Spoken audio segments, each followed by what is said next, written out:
YouTube live? It's live, all right. Here we are. Let's talk for a few minutes to give people time to roll in late. Here we are in the Tenderloin District, maybe is that what we call it?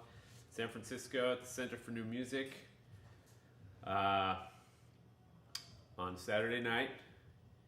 And gonna play some big bamboo flutes for you, solo concert.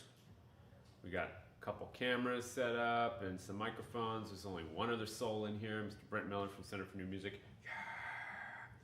And they're continuing to present concerts.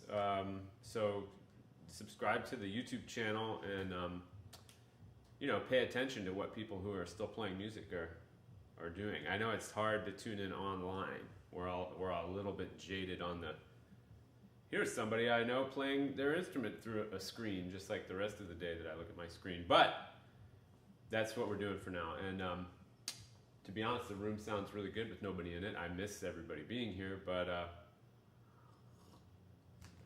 it does sound good with the solo flutes. So this evening, this is the 10-year, one day after the 10-year ago anniversary of me releasing Mukyoku, which is my own name of repertoire for these big flutes.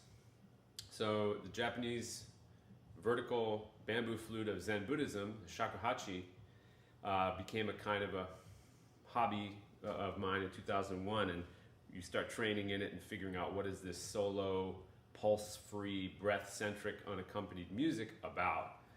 And it totally transformed my concept of music and my concept of the inner dimension of woodwind playing and what resonance and sound really could be. And they're meant to be played solo. And hon is like inner or original. Kyoku is like music or repertoire. And so there's other kyoku. There's a sankyoku and a so-kyoku that they sort of put a prefix. And I read about that, and I was trying to play the Taimu, which is the kind of the Barry White baritone voice of the Shakuhachi world. All of these are pretty supersized compared to the standard flute, Shakuhachi size. And it was just like if you played violin really well and you found a cello and you wanted it to work and nobody had written pieces just for that. That's what this repertoire was about. And so Ken Lacoste was making these big flutes, made most of these flutes. Ken Mujitsu Lacoste from San Francisco, who was with us until last year, suddenly 2019, he departed this earthly plane. And then there's two flutes from Alspin Ruzen Ramos, who is making omu, so same suffix mu meaning empty, big empty or large emptiness is kind of how both names, they're big. So they're empty inside. There's nothing. There's no parts. There's no mouthpiece. There's no keys. So mu is kind of a esoteric concept of vast emptiness, kind of like a Buddhist sense of the void in a way. So songs of nothing, and that's what this repertoire is. In the spirit of the original repertoire that dates back 5, 6, 7, even 8 or 900 years ago, those were all nature-based titles combined with kind of Buddhist esoteric philosophical concepts. So I kind of paralleled that with these pieces. But as you can see on my extensive program notes that are in the YouTube description down there, my Western music influences, particularly the roots of jazz that I've played for a long time, which I would consider blues forms and gospel forms, that was a big influence on shaping these. So you take that influence, the nature influence, the Zen pieces, and you get these big flutes doing the stuff I'm about to start doing right now. So without further ado, I'm going to start with piece number 1, the turtle.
Thank you very much. So hopefully you followed along with our turtle. That is one of my more programmatic pieces, and you can see that it takes a while to get going. Almost the whole piece is almost an introduction. But the turtle I wrote it about was actually only about this big, but the flute I wrote it on was really big. So sea tortoise, small turtle, they're related. So let me speak a few seconds about the links, the names of these flutes. So the shaku is an old measurement. It's like a foot from like ancient Japan. It's 30.3 centimeters. And so when we say that this is a 2.8 Taimu Shakuhachi, Taimu means it's really big bore, as you can see. It means Ken Lacoste made it. And there's no lacquer inside. It's bamboo texture, au natural. And it's 2.8 of that length. So whatever 2.8 times 30.3 centimeters is, that's how many centimeters it is. And this evening we're doing this 2.7 and bigger. Well, one is 2.666, but that's close. All the way up to a 3.2. So follow along in your program to see what I'm playing if I forget to say. But this is one of the wider bore for its length to ratio kind of flutes. It's a beastly friend. It was the first Taimu I saw, and I had no idea how it would be played. So these pieces were designed to help me learn how to play these flutes, and just to create new music because I was inspired by the flutes. I wrote a set of 27, and then it became the basis of my teaching studio. It's now called Black Earth Shakuhachi School. So my students, hello, great students that are listening and watching, they've been playing these pieces for me on also big flutes, sometimes small flutes, in lessons for the last 10 years. And so they work. They connect the player to strange flutes, and they prepare the student and the flute for the traditional Zen repertoire. That was the purpose. Not that new music needs to be utilitarian in any way. So that's part of why I did this 10-year celebration as opposed to just letting the calendar roll by, is they work. And I'm a lot better at them than I was 10 years ago, so these should be easy, except that the flutes are really beastly. The next one is called Shunyata. That's another Sanskrit word for the void that is everything. And so this is a real expanded into space meditation piece. Please feel free to meditate along at home after another sip of your beverage of choice.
Thank you very much.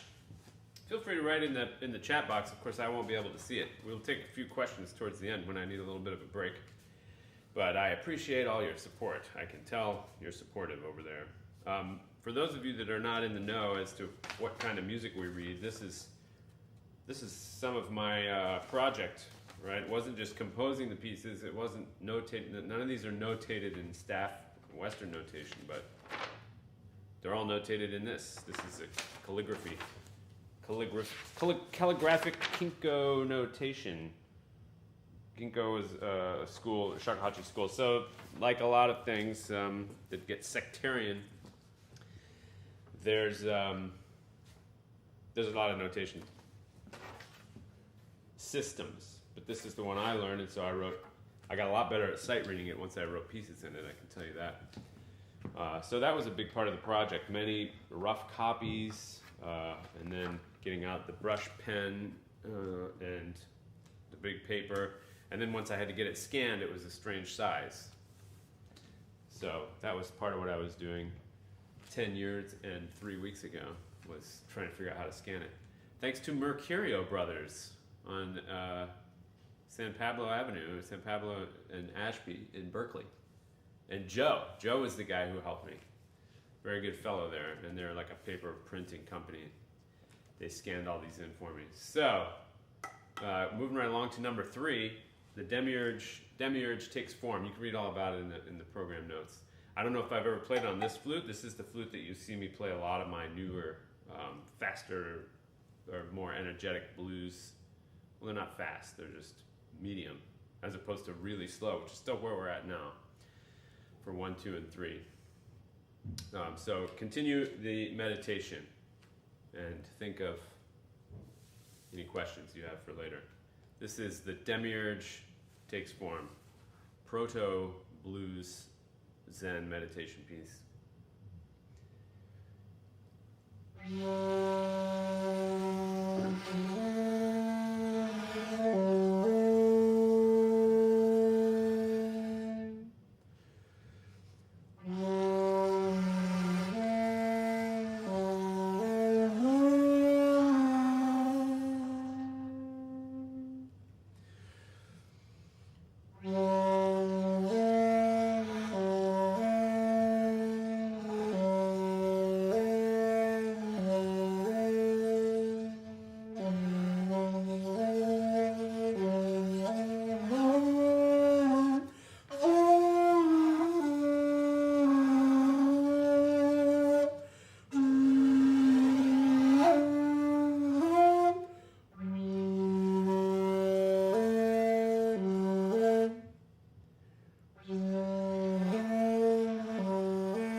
Demiurge takes form. I played that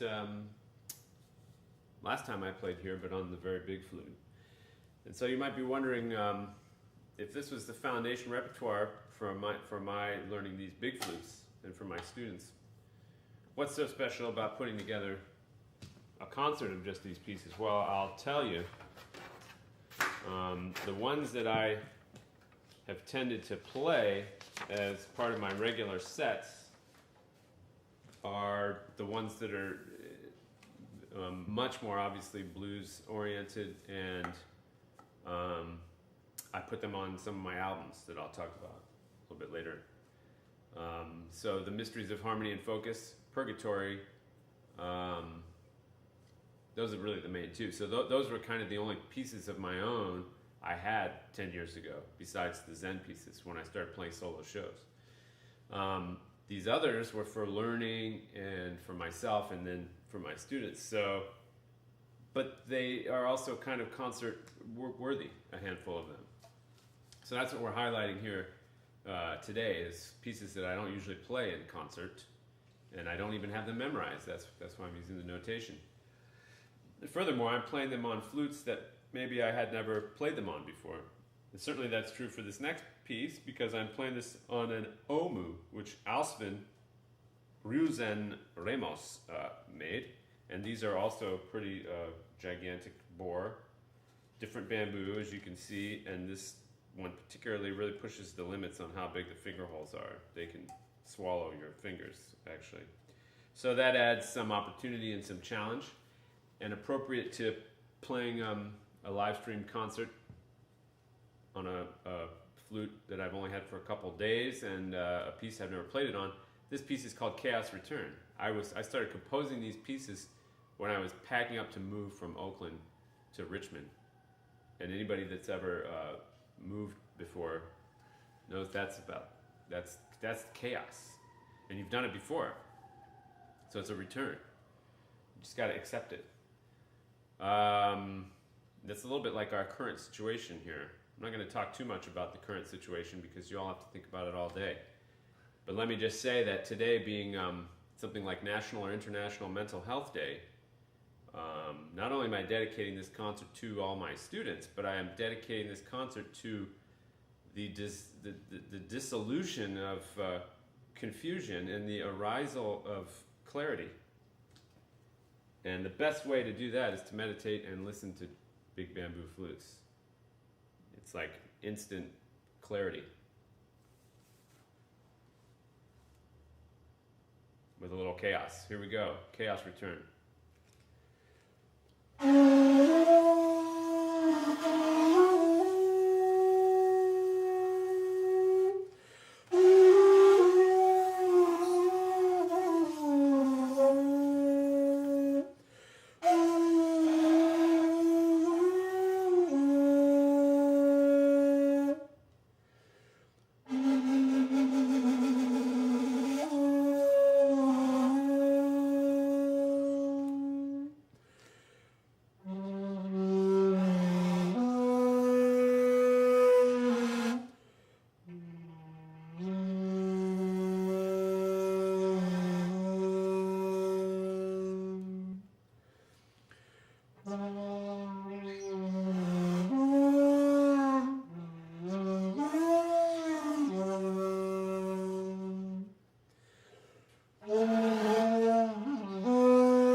turbulence in the system, in the flute. So as you might have noticed, these flutes are of a deceptively simple construction. There's 5 holes, an empty middle, and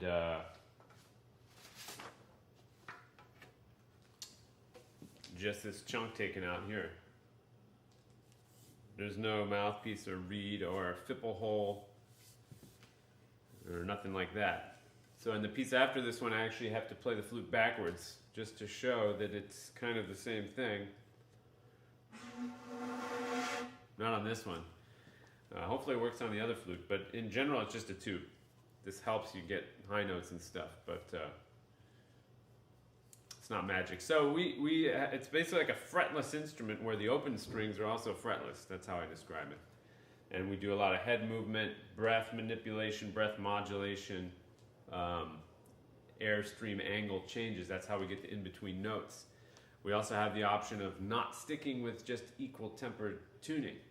So there's a note in this piece that's kind of like a just tempered major third. It's a major third like we used to have to play in the orchestra, in the woodwind section. If you play a sustained note in the orchestra, a sustained major chord, and you've got the third of the chord, which is the second note, up, you have to bring it down. Why? Because equal temperament is 100% out of tune. Equal temperament and the current iteration of so-called democracy, the current iteration of capitalism, they all have something in common, which is they're not what they seem. And the people who are sticklers about being in tune on equal temperament are committed to being out of tune, except for the octave that's in tune. So thank you, Mark Deutsch, for teaching me that. So some of these I came up with as fingerings, and whatever pitch comes out is the pitch that comes out. This piece is also programmatic, the tree and the maiden. And this is the premiere of playing it on this actual tree-like flute. It's a 3.2. For those of you that can see my feet, it comes above the waistline, almost to the navel. So, like the old saying says, when you play a flute that can rest between your feet and come up to your navel, clarity will obtain.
There we have it, the tree and the maiden.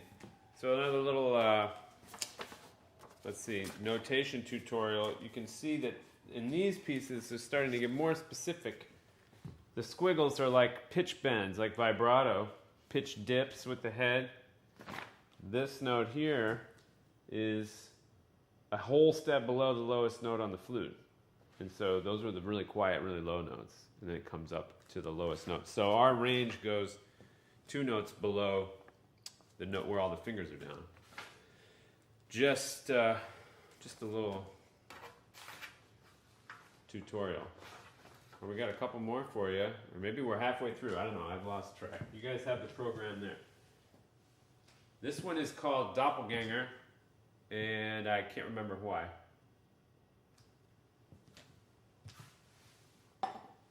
But the notes will tell you. And the flute that I focused on a lot, like I said, for my bamboo gospel, more medium tempo, but still big flute, is this one. 2.74, I played on Demiurge. The one I'm going to play next actually is another Omu from Alspen, brand new, only had it a couple days. They are very similar diameter and kind of similar root structure at the bottom. So it turns out they are doppelgangers. This is in G, more or less. And this is in F sharp, more or less. So this has the special techniques. Playing the flute backwards, playing over the holes. It's supposed to all be like built into the tune, but we'll just see what happens. Me and this flute don't know each other very well. So the doppelganger, if you're not familiar with it, is like a shadow self. And what's it called? The shadow self, the dweller on the threshold. If you cross over into the next life with imperfect courage, you will meet your shadow self, and it will utterly annihilate your soul, according to Deputy Hawk from Twin Peaks.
dweller on the threshold.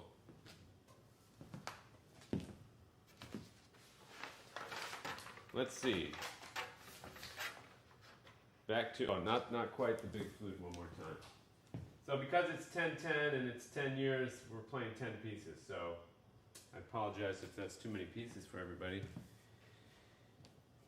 But I think you can handle it. Let's see. I think after the next song, this next song has a little bit of rhythm to it, has a little bit of a beat. You can whistle it. It's got a little bit of a tune. It's a theme and variations form. The variations are very loose.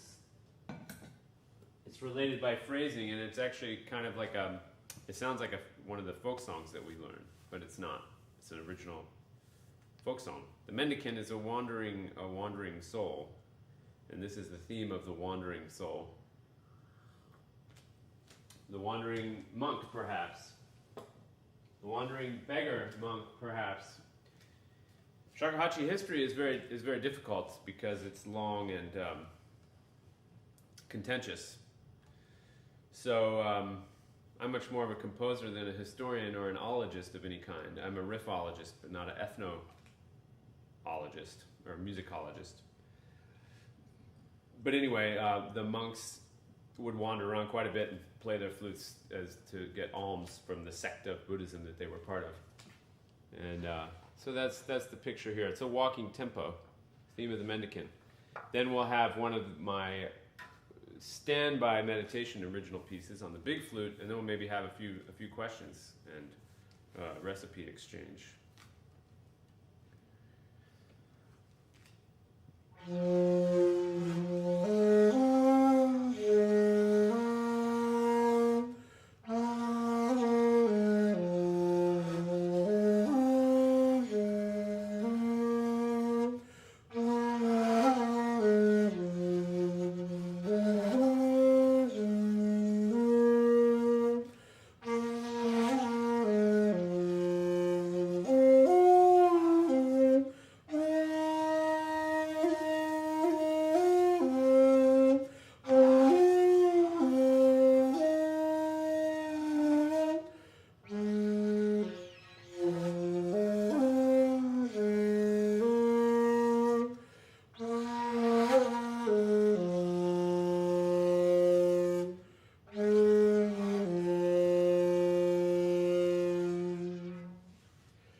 Thus, theme of the mendicant. Speaking of begging, we have made this concert free of charge, primarily to ease the access for attendance. However, I myself, as a professional musician, and Center for New Music as a professional musician's venue,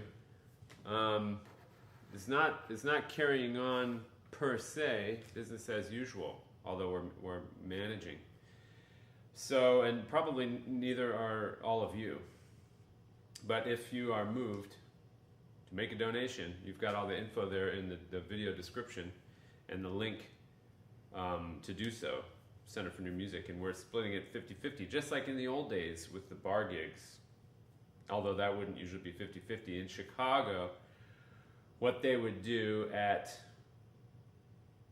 I think it was actually called the Elbow Room, not the one here, but the one in Chicago. They would book my band at the time, Magnesium. You can find us on Bandcamp, Magnesium, where I played the robot bass clarinet, played bass lines. They would book 3 or 4 bands that had no relationship genre-wise to each other in an attempt to have no crossover with the various audiences, so that they could try to pack as many people into the smelly basement as they could, and the door person would steal money from you. So anyway, that was, I don't know what that split was. Anyway, we're doing 50-50, and we really appreciate it. There's no pressure. However, keep in mind that as musicians continue to perform online, this fiscal aspect is going to be already a real head scratcher. And not that it was easy to get people to shows before. But thank you for attending, thank you for your attention, and for any donations that you make to Center for New Music and myself. We'll do a couple questions after this next one. We're heading into the home stretch. I'll also talk about when I released this stuff, what the release show was 10 years ago was I had published, and Ken and I did a workshop, so we actually let people play. Can you imagine that? We were all in a room with people we didn't know, and they were playing flutes, and I would say, no, this is how you play it, and then hand it back, and that's the old days, back when condensation of water vapor was shared freely. So what I did was I wrote all these pieces and then put them in these snazzy folders so that I could print them on this cardstock. Now when you print a color cardstock like this, these are expensive. And then when you get people ordering them from France and Germany and Belgium, they're also expensive to mail. So hard copy music publishing is very difficult to break even on. Anyway, there's a couple of these left. What you get back here is the old CD-ROM, which has all the files of all the pieces on it, plus a bunch of the descriptions like what I put in the program, plus sample recordings, plus some videos, So anyway, this is level 3. Nobody owns this in print. Well, a couple people do. Anyway, level 3 is what the Doppelganger was in, and the last 2 pieces are in level 3. So 1 through 27 pieces, 3 times 3 times 3, and then after I wrote them, they became clear what their level was for players. 3 of them were on this album, which I recorded in a cave, Mountain Hermit Secret Wisdom, and then this little album was the best of the Mukeoku, the sample tracks. So those are all kind of on Bandcamp and kind of like not on my website yet. They were on CD Baby, which is now the same as Amazon, which is the same as Whole Foods, which is probably the same as Google or Facebook or something. Walgreens, that's it, Walgreens. Anyway, you can always just send me money. There's only like 2 of those Yoda CDs left, I think. So those are rare. So those are like $21 now each. And Mountain Hermit Secret Wisdom, there's about 10 left. Shakuhachi Unleashed, there's a few of those, and that's about that in the program. You can see those covers, and I did versions of a couple of these pieces. All right, here's our last full-on meditation piece, back on the big 3.2 flute.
Okay, this is what I would do the first concert. And to reiterate, it stretches. The Mukyoku stretches.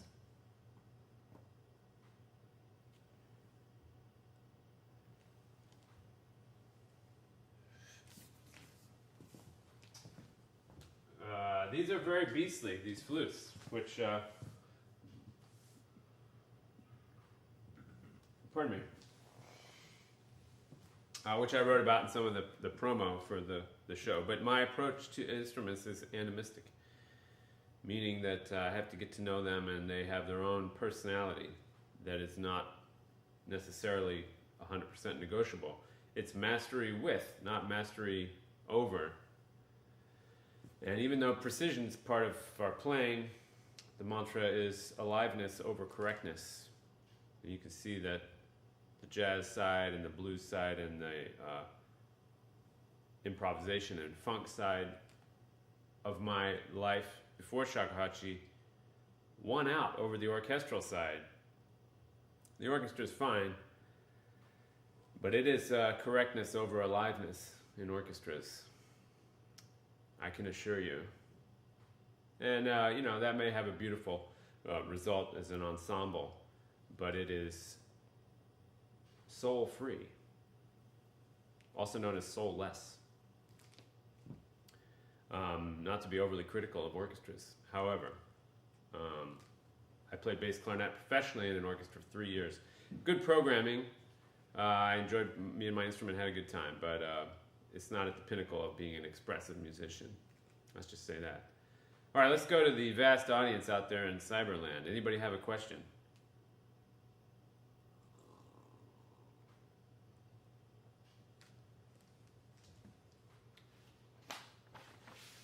Usually there's a question about the size of the flutes, but we've already answered that because there's extensive program notes. I've reminded everyone that you would take questions, but no one has asked them yet. No problem. Everybody's meditating. No problem. There's nothing really to know. Everybody's got perfect clarity.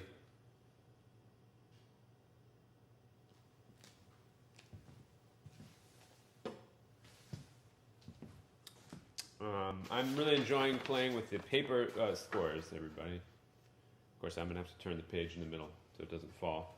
We have a question. Oh, wow. How do you come up with your song titles? Repeat the question.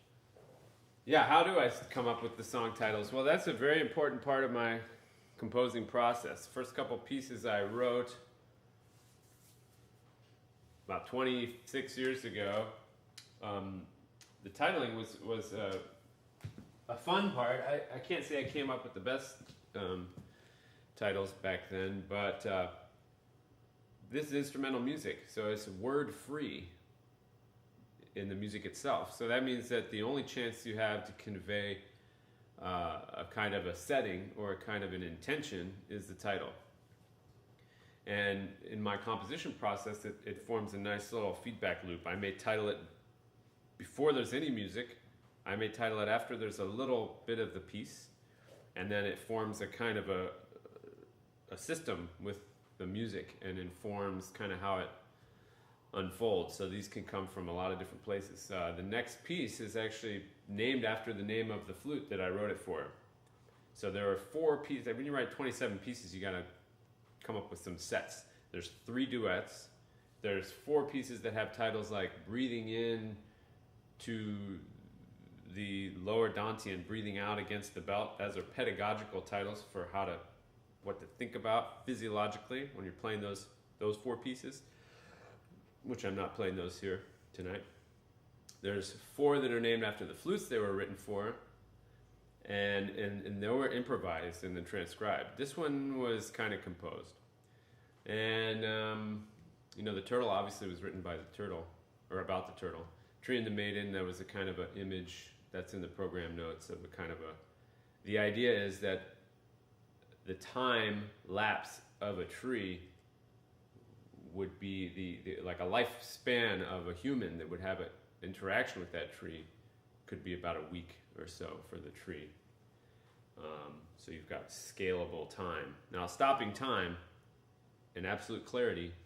These are big parts of the Zen experience, the Zen vertical flute experience. So the answer is a variety of places, but I try not to have lame titles. That's very important. And bands I was in, that could be a contentious part of the process, naming the songs. But if somebody can't come up with a better name than what you've come up with, then it needs to be called something.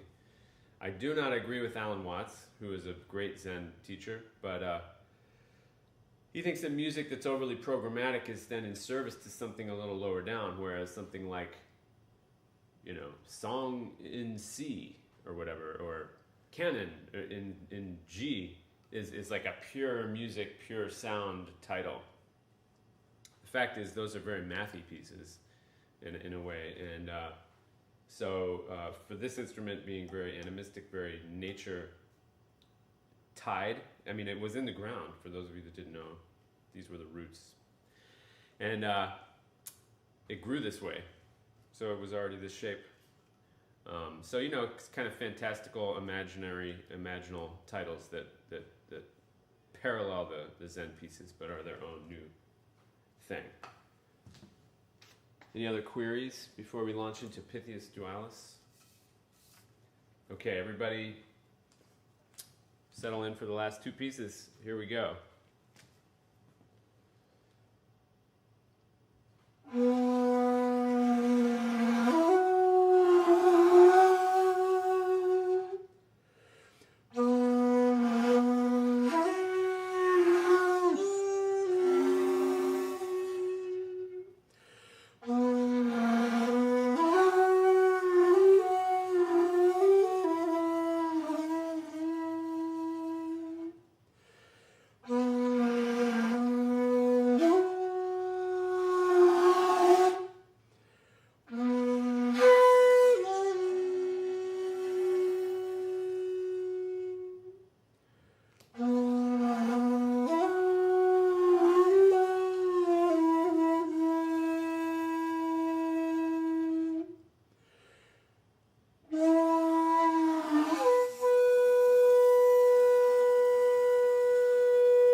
Thank you. Pippius dualis. Now what that means is that's the name of this flute, and this is the only piece I played tonight that I wrote it for the flute I played it on. Otherwise they were all mixed around, I think. And it's got a kind of a double persona. So this is a kind of a, Pythias is related to Python, and it's a fake Latin doubled serpent kind of a name. It's got the boomy personality, and it's also got a lifted, sizzly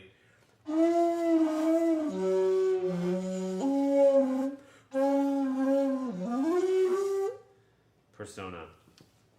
Or so I thought back in 2009 when I wrote the piece. Well, 2010, and that was improvised and then transcribed.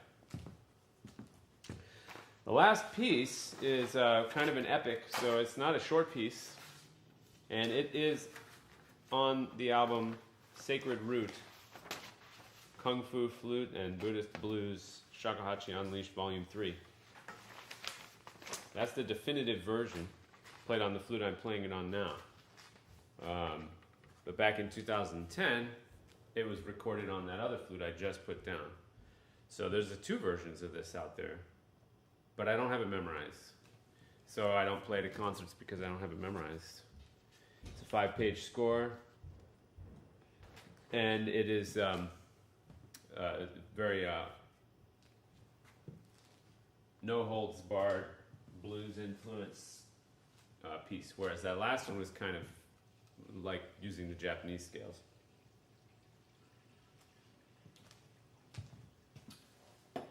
Okay, any final questions, thoughts, words of wisdom? No. Okay, here we go. This is the Encore, 10, 12-minute Encore. The title, Shakuhachi, has shak in it. Shakyamuni Buddha has shak in it. And Shock the Monkey was a Peter Gabriel song. And I put all those together. At the time, I thought that was a very cool word to spell it this way and overlap all of those. I'm not sure it's the best title for this piece, so it's one of those, if you choose a kind of a tongue-in-cheek title, then you're stuck with it. So that's what we're stuck with. Shock the Monkey. The other version.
Alrighty, kids, don't try that at home. That's 10 pieces and 7 flutes. They're all as tall as my leg. Almost. Well, I'd like to once again thank Ken Lacoste for making these flutes and for coming up with the concept, along with Brian Ritchie and Alsvin, of course, for sending over and beginning to craft the cousins of Taimu, the Omu, and we're keeping the big bamboo spirit alive here in San Francisco Bay Area. So for those of you just joining us, that was a bass Shakuhachi Taimu concert. We've got music available. If you go to projects, if you go to corneliusboots.com and projects, you can find Mukeoku, and there's a lot of information on there. You can order the PDFs of the scores if you want to learn them, although studying them in the private lessons with me is the best way to understand what the heck is going on. Well, thanks everyone for tuning in. Thanks everybody for staying up late if you are on the East Coast or in England or France. And unless anybody has any closing thoughts, we're going to wrap it up. November 15th is my next gig, although I'm probably going to pre-record for that. It's Old First Church, Old First Concert's 50th anniversary concert. So there's a bunch of performers contributing to that. I'll probably record in the woods 3 or 4 songs and send that in. That's the current plan. So November 15th, and then the holiday season, and we crash land into 2021, and we'll see what happens then. Outsound Summit, if it happens in April, I'll be playing with my ensemble, the Heavy Root Shakuhachi Ensemble, which has been on hiatus. And let's stick with the theme of clarity. Everybody knows what to do between now and November 3rd. And be a good person to your brothers and sisters. Amen. One question. Oh, we got a question.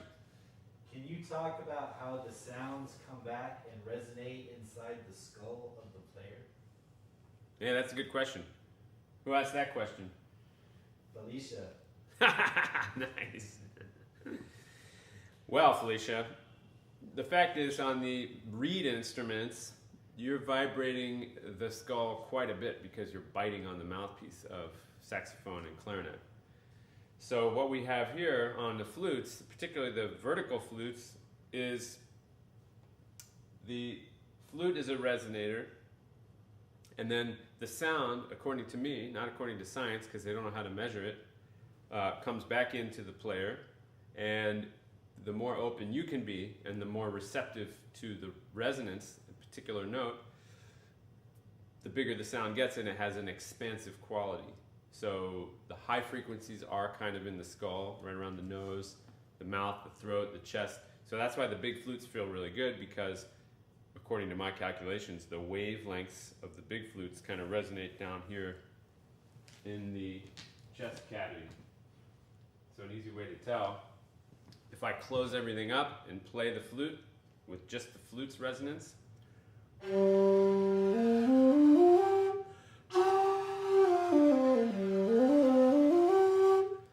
not the best tone. It sounds like something. If I were teaching myself alone in the woods, maybe I would do that for a while. The way we increase the sound is not by pushing it further out like we're in marching band, but by expanding inside. So we go from to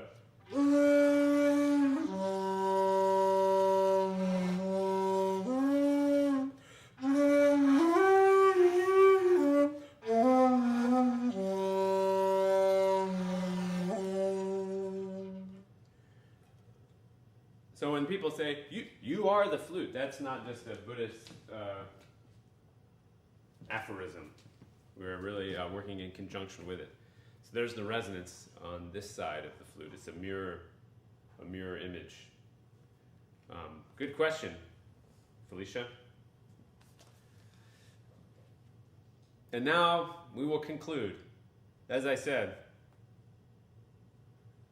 less confusion, more clarity. Mental Health Awareness Day, Mukeoku 10 years ago, Celebration Day. Thanks to all my students who I get to hear play these songs, and I realize that they're pretty enjoyable. So I hope you enjoyed them. Thank you, Center for New Music, and all of you, good night.